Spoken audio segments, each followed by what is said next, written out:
মেরে দেবো ওকে আমি, দাঁড়া। আমার নাচকে ডিস্টার্ব করছে খুবই। আমি রেডি 1 2 3 যাই। গতরে হলো দোলা গাইয়া কোনারে সাজাবো ধরো সাজে মিলিয়া।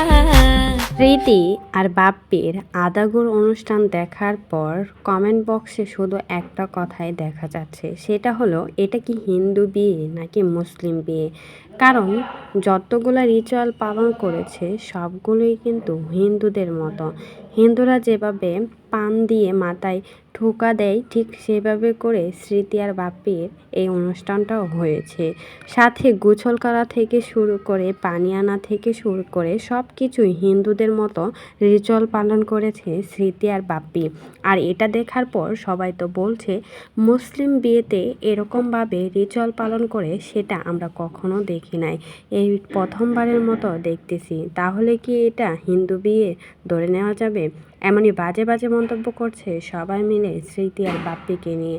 আর করবেই না কেন, তারা যেভাবে যেসব রিচুয়ালগুলো পালন করেছে সবগুলোই কিন্তু হিন্দু বিয়েতে পালন করে থাকে। হিন্দুরাও ঠিক এভাবে করে বিয়ে করে থাকে, আর তারাও কিন্তু এসব কিছুই রিচুয়াল পালন করেছে।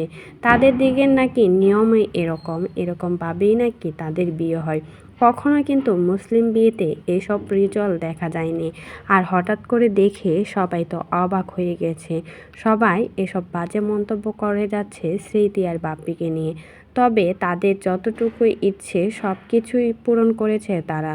স্মৃতির ছোটোকাল থেকে ইচ্ছে ছিল এরকম ধুমধাম করে বিয়ে করবে, সব রিচুয়াল পালন করবে, আর সেটাই করেছে স্মৃতি আর বাপ্পি দুজন মিলে। তবে পরিবারের কেউ তাদের দেখা যায়নি, কারণ সব বান্ধবীরা একসাথে ছিল। শুধুমাত্র ফারহানা বিথিকে বাদে সবাই কিন্তু স্মৃতির বিয়েতে আসছিল, কিন্তু ফারহানা বিথি আর স্মৃতির শ্বশুর বাড়ি থেকে শুরু করে বাবার বাড়ির কাউকেই কিন্তু বিয়েতে দেখা যায়নি, এই অনুষ্ঠানে দেখা যায়নি। তবে ক্যামেরার পিছনে আছে সেটাও কিন্তু বলা যাচ্ছে না। তো এই বিষয়ে যদি আপনাদের কোনো মতামত থাকে সেটা কিন্তু কমেন্ট বক্সে অবশ্যই কমেন্টে জানাতে ভুলবেন না।